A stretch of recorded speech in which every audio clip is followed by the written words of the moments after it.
Évente körülbelül 12-14 millió külföldi látogat el Magyarországra. Nagyon sokan jönnek azért, hogy szórakozzanak, nagyon sokan jönnek azért, hogy pihenjenek Magyarországon, de nagyon sokan azért jönnek Magyarországra, hogy megismerjék a hazánkat. És az én vállalatom, az IBUSZ elsősorban arra törekszik, hogy ezeknek az ideérkező külföldieknek egy valóságos képet adjon rólunk, magyarokról.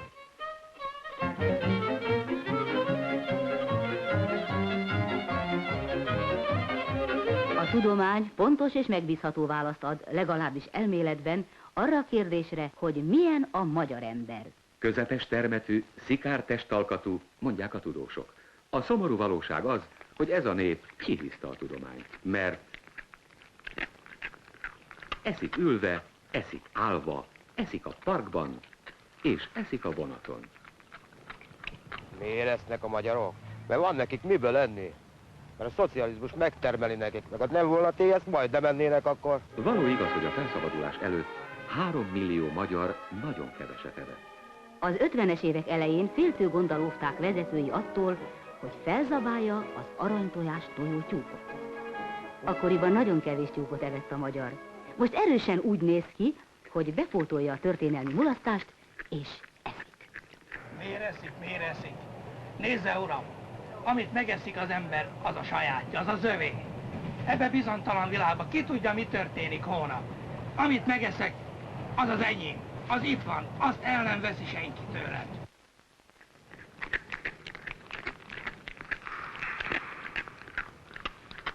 Lehet őszintén beszélni? Lehet. Feleségemmel kiszámítottuk, hogy ketten keresünk 5400 forintot. Egy lakására 600-700 ezer forint. 30-40 év, mire egy lakást összeszedünk. Nem tudunk mit csinálni. Eszünk. Az evés Magyarországon szent dolog. Evés közben zavarni a magyar a legnagyobb illetlenség. Háborúban? Nem hallott róla? Hát valamit a tévén mondott, de hát nem nagyon figyeltem oda. Amerikába vagy Ázsiába? Nem, Irak és Irán. Irak és Irán? A négerek mindig háborúznak.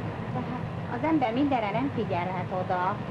Elég sok más minden van, amire oda kell figyelni. Például? Hát az, hogy hogyan él az ember, a család, hogy rendesen el legyen látva, engem más nem érdekel. A kilógtól függetlenül azok számára, akik ismerik a tudósok által megrajzolt képet, nem jelenthet gondot kiválasztani a tömegből egy igazi, egy tipikus magyart. Hát hogy ne tudnám azt, hogy ki a magyar? Az például megfelel ott. Hát az egy homokos. Mi magyarok nem vagyunk azok. Mik? Mi nem vagyunk homokosok. Az? Hát az egy roma. Na és? Hát az egy roma, az egy igazi roma. És magyar embernek nem jó? A magyar embernek nem, egy roma nem jó. Magyar embernek nem. Hát az egy... Az órát nézze, hát magyar embernek nincs. Milyen nincs? Ilyen óra. És az oszlop mellett az a középkorú. Az a hegyes fejű? Hát az magyar embernek nem való, hát magyar ember nem ilyen, a magyarokat ilyen nem képviselheti. Miért? Hát magyar ember nem ilyen típus. Nem ilyen hegyes fejű a magyar ember, nem ilyen ortopéd. Akkor mi árulja el? Mi magyarok általában nagyon büszkék vagyunk a családnevünkre. Sokszor azt is hisszük, hogy ez a magyarságunkat, tükrözés elárulja a magyarságunkat. Ez a hiedelem teljesen téves. A magyarságban rengeteg ember beolvadt, idegen anyanyelvű ember, és ezek magukkal hozták a családnevüket is, és teljesen helytelen szorosan összekapcsolni a magyarságtudatot a nép magyarságával. Ha megnézzünk például egy választói névjegyzéket. Az első, sajnos iratlan választói névjegyzékben a következő nevek szerepelnek. Nézzük meg egy mai választói névjegyzéket, és húzzuk ki belőle az idegen hangzású neveket. Igazi magyar név ennyi maradt.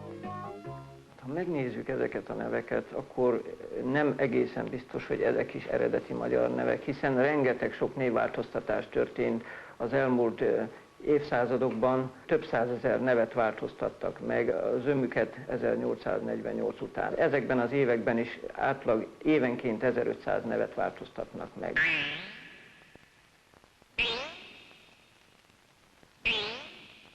Magyarországon a név egyetlen esetben árulja el a gazdáját, ha hiányzik.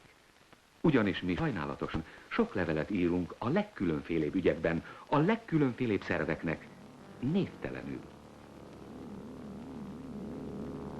Vállalatunk nyugati importból vásárolt egy feldolgozógépet. A gép összesen 3 napot működött, majd levitték az alsó helyiségbe, és azóta is ott áll.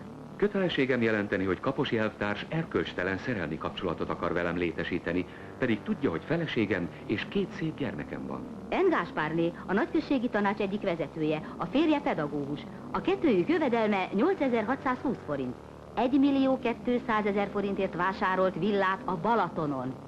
2340 forintos fizetésből hogyan lehet ilyen fényűző kriptát felépíteni, amilyet Ódor János épített? Báró Eszterházy is megirigyelhetné, de nem csak ez van. Ezt sem írom alá, mert üldöznének. Figyelem a vizsgálatot, ha jönnek az ellenőrök, beszélni fogok. Miből? Miből? Miből? Miből? Miből? Sokak szerint a magyar ember legmegbízhatóbb ismertetőjele a nyelv. Látjátok feleim szümtükkel, mik vogmuk. Hirdeti gyönyörű magyar nyelven legősibb írott nyelvemlékünk, a halotti beszéd. A nyelv az óriási dolog minden ember életében, minden nemzet életében. Nem véletlen tehát, hogy minden nép nagyon büszke a saját nyelvére, mindegyik szebbnek tartja a maga nyelvét, mint a többit, ezt irodalomból bőségesen lehet igazolni, és jogos is. Nekünk is a magyar nyelv az magyarságunk legfőbb bizonyítéka, legfontosabb eszköze, azt is mondhatnám, hogy legnagyobb vívmányunk. És akkor oda jött hozzá, és azt mondja, menjek a pics. Hát a hazudom. Na, adja ki a ilyen fa. És akkor még megmondta neki, hogy hogy leesik a feje. És ezzel még nincs vége, az idegen szava. Az anyanyelvi oktatás korszerűsítéséért. A tanítási anyag kiválasztásában, megkonstruálásában elsősorban a generatív nyelvészetre célszerű építeni. A generatív nyelvészeten a tartalmi és formai jellegű nyelvi kreativitást rendszerszerűen leíró, algoritmizáló és modelláló nyelvészetet értjük. A tananyagnak elsősorban 3 fő komponense. Kiterjeszthetném még így a példáimat, nem csak a hivatalos nyelvre, hanem a mozgalmi nyelvre, a káder nyelvre is. A témát, kedves elvtársak, nem lehet lerendezni precízen akkor, ha előtt a perspektíva nincs komplexen kimunkálva és koordinálva. Senki nem kívánhatja az illetékes szerv abszektáljon olyan deficites terveket, ahol a témába innen is, onnan is idegen panelek vannak begyűrűzve. Márpedig hiába minden heroikus igyekezet, úgy érzem, a dekád végén a témával elcsúszunk. A káderek karbantartása is nehezebb, ha... Tessék elismerni, ez is halotti beszéd volt. A mai magyar nyelv halotti beszéde. És még szomorúbb, hogy ezt mindnyájan meg is értjük. Nem is tűnik fel nekünk a benne levő sok hiba, sok magyartalanság. Most vágjuk ki a szövegből az idegen szavakat, és a magyar nyelvtől idegen szóhasználatokat. A témát, kedves elvtársak, nem lehet, ha előtte nincs, senki nem kívánhatja, hogy az illetékes szerv olyan terveket, ahol ott innen is, onnan is idegen, márpedig hiába minden igyekezet, úgy érzem, hogy nehezebb, ha... Ki a jobb magyarok? A külföldi elsősorban azt hiszi el, amit lát. Elsősorban azon keresztül ítéli meg, hogy milyenek vagyunk. A látnivalók közt kétféle is akad. Az egyiket programszerűen mutogatjuk neki, gondosan szerkesztve és adagolva. Sajnos egyesek olyat is meglátnak, ami egyetlen programszámban sem szerepel. Csak úgy közbesodródik. Különbséget kell tennünk, hogy nyugati országból érkező turistákról beszélünk, vagy baráti országokból, szocialista országokból érkező turistákról beszélünk.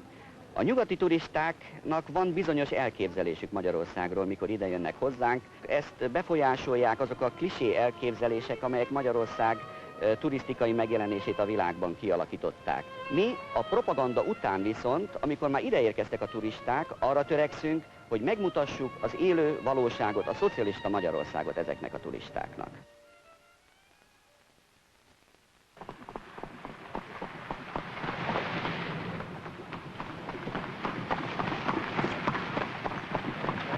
Schauliebe Gäste, hier seht ihr unsere Chikoschen. In ihrem Tragkleid, wie sie genauso reiten wie einst die Bejahren, also ohne Sattel. Da haben sie eben Sándor Fekete, Stefan Herzeg und Josef Teglasch gesehen. Und das ist mit dem Bus der 5. Nikolaus.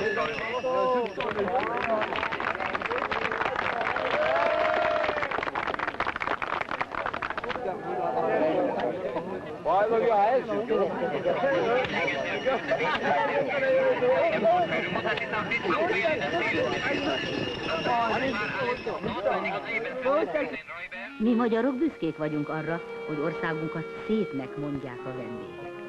Sajnos, ha kinéznek a vonatablakon, a lehúzott vonatablakot értem, olyan képekkel is találkoznak, melyek annak ellenére, hogy egyetlen prospektusban sem szerepelnek, mégis sokat elárulnak rólunk.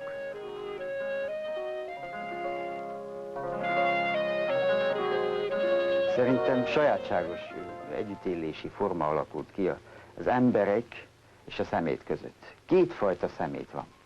Van a magánszemét és a közszemét.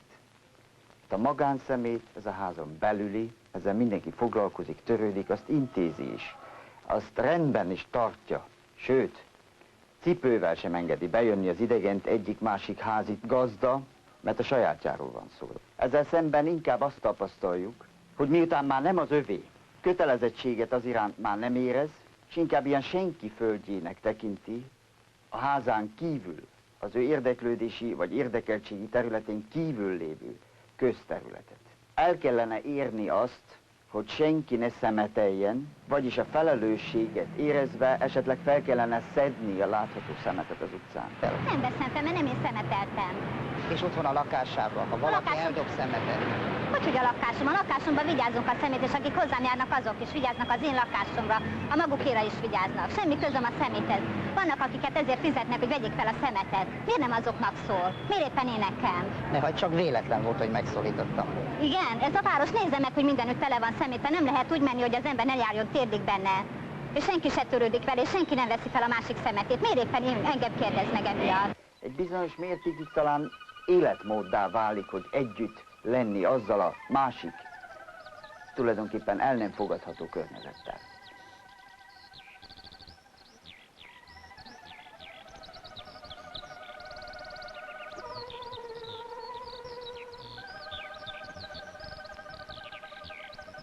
A szemétnek különböző formái lehetnek, hogyha már elvonatkoztatunk. Lehet ez, ahogy szó esett róla, a gondolkodásmódunkban is, lelki, erkölcsi is. És emellett a nem konkrét fizikai szemét mellett is ugyanúgy elmegyünk?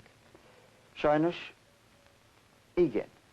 A magyar ember természetének, a magyar építőművészetnek érdekes színfoltja a bodega. Tessék mondani, ez a bodega mióta van itt? Mi arról sem ezt a bodegát nézik. A házat nézik. Fürdőszoba van a házban? Van kérem, minden van a házban. Ne haragudjon, ha jól látom, az ott egy reterát. Az mire jó? Hát mire jó egy reterát, uram? Hát mondják, hogy mire jó egy reterát? Nagyon szép ez a fürdőszoba. Hát sok pénzembe került, az is biztos. Én a maguk helyében azért ezt használnám. Nézze, uram, magának bizonyára nincsen másik. De képzelje csak el. Mondjuk, nem vagyunk a kertben. Aztán hirtelen menni kell. Akkor sáros, kosos cipővel be a házba.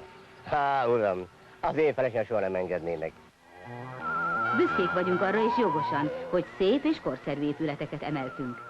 De a legszebb, a legkorszerűbb szomszédságában is ott felejtünk valamit. Nálunk valami mindig ott marad.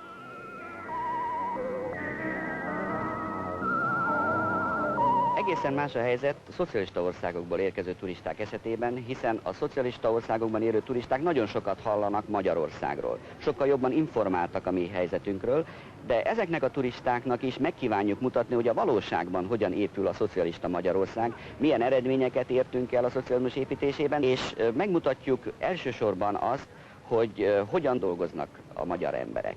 1980. szeptember 30-án szovjet turista csoport fogadásának a programja. Az egyes kapunál csoportképet készítünk, amit baráti beszélgetésen kapnak meg a vendégek egy-egy jelvénnyel. A 3 vezető részére kisebb ajándék. 9 óra 20. A Festő utcai óvoda megtekintése. Szeretettel köszöntöm kedves vendégeinket a Csepelművek 250 férőhelyes óvodájába, az Erdősor és a Festő utcai óvodában. Aki nem lépett el, nem kap édes testvére, neki a lépés nagyon jó, katonának az való.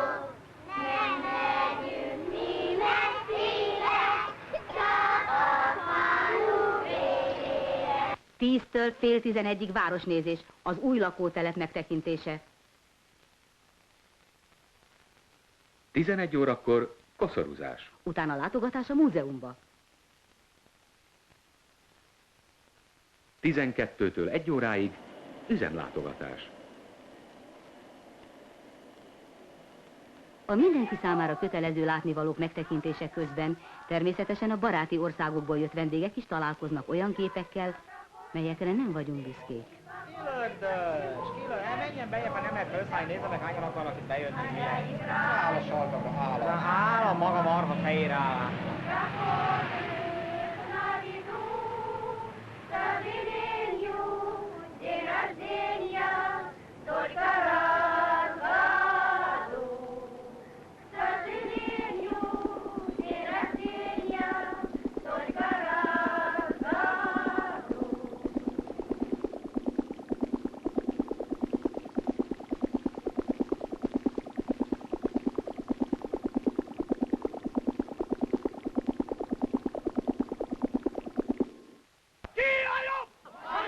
Azon túl, hogy a külföldiek milyennek látnak minket, nagyon fontos az is, hogy milyennek látjuk mi magunkat.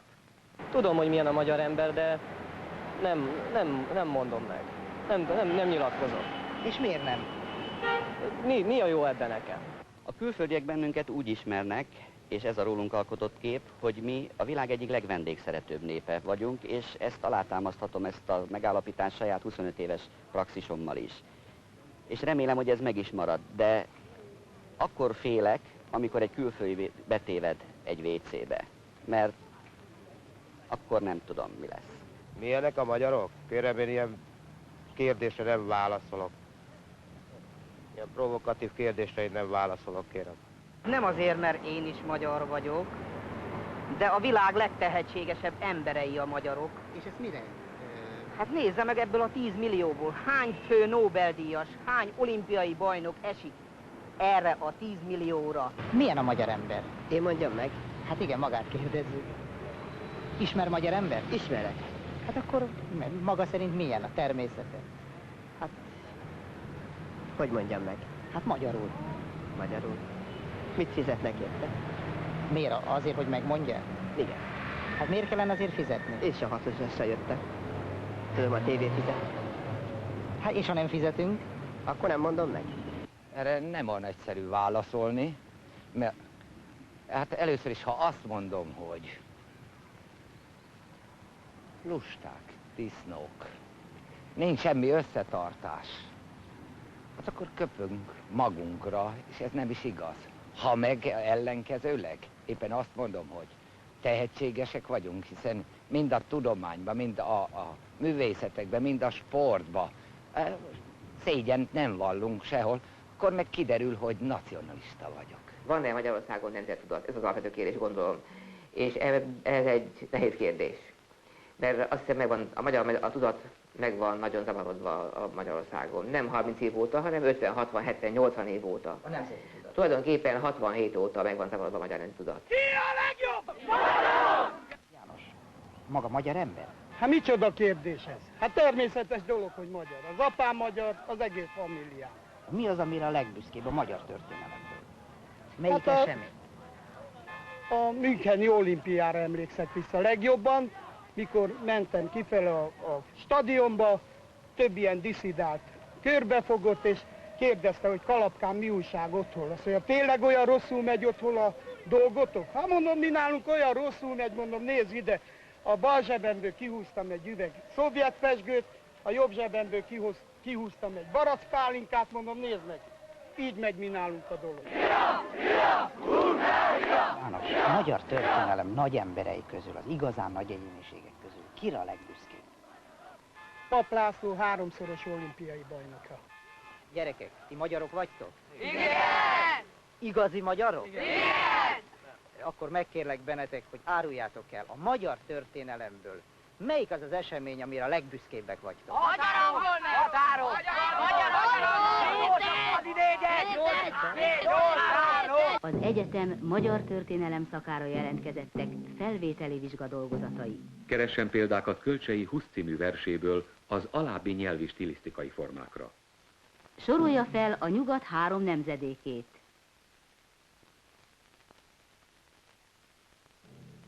Mutassa be a magyar feudális állam kialakulásának a folyamatát. István halála után anarchia kezdődik, mert a pogány és keresztény tábor között Könyves Kálmán kerül ki győztesen a viszályból, és megalkotja az első jelentős törvénygyűjteményt.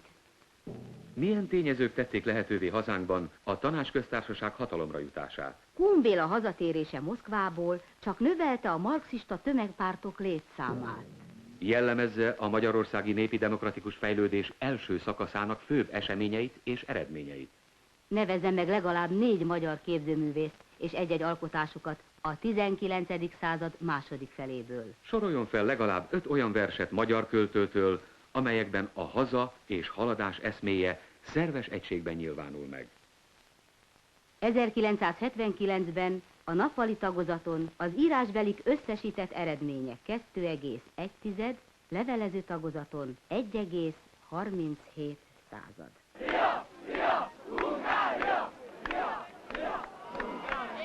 Fájó dolog az, ha ma megkérdezünk Magyarországon bárkit, hogy mire büszke ebben az országban, mint magyar, mint aki itt lakik, ebben az országban lakik, él, az nehezet tud válaszolni, dadog. Voltaképpen nincs milyen ráépülni a nemzettudatnak. Hol a szomszéd népekkel szembe fogalmaztuk meg, hol háborúba fogalmaztuk meg, hol mese fogalmaztuk, hogy elkezdtük elfelejteni, hogy magyarok vagyunk. Tehát ilyen szempontból történetileg meg van már zavarodva a magyar nemzeti tudat.